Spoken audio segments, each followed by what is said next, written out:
धनगर लेखक को भी वोट का अधिकार मिला और इसलिए वोट का अधिकार दिया गया था कि ताकि सभी समाज के लोग जीत करके विधानसभा और लोकसभा जाएंगे और सदन में जाकर के अपने समाज की हित की बात संविधान में लिखी हुई बातों को लागू कराने का काम करेंगे।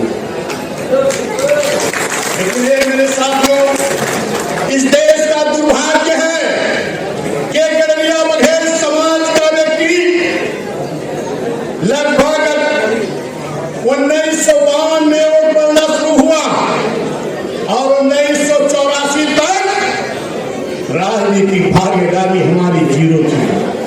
और इतने नहीं कह रहा हूं, गड़बिया समाज के साथ साथ पूरे पिछड़े समाज की राजनीतिक भागीदारी मात्र 1.5 से 2% थी। अब इसकी आबादी 52% है। बिना 52% के बल पर किसी की भी हुकूमत नहीं चल सकती है। मेरे साथियों, मैं आपसे बताना चाहता हूं, हमारे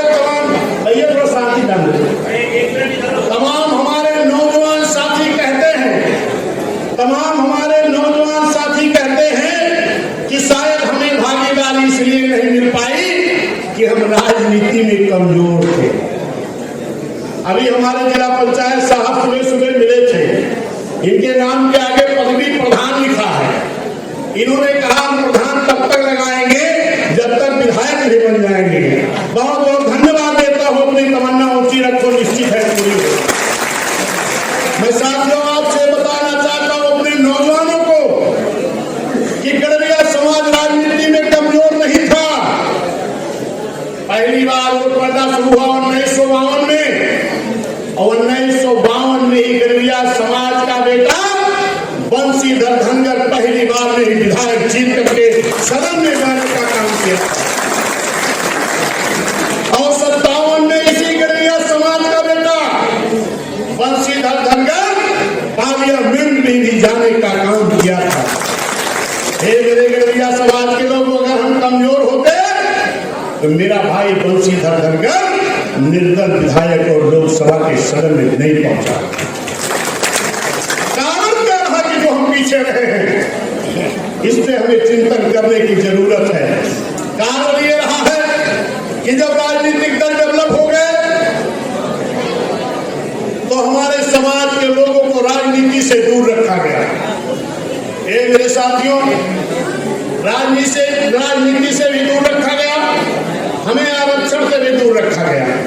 समय तो ज्यादा हो रहा है, लेकिन साथियों 1928 में डॉक्टर बी.आर. अम्बेडकर साहब ने एक साइमन कमीशन इस देश में मंगाने का काम किया।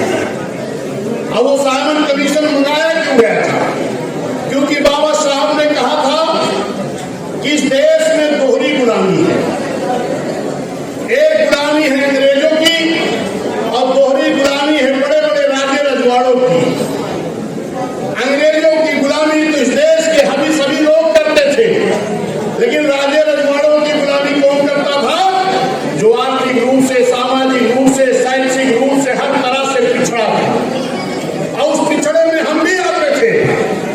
Doctor B R. अम्बेडकर साहब ने अंग्रेजों से सिफारिश करके एक साइमन कमीशन मंगाए और जब साइमन कमीशन आया, और साइमन कमीशन मंगाया क्यों गया?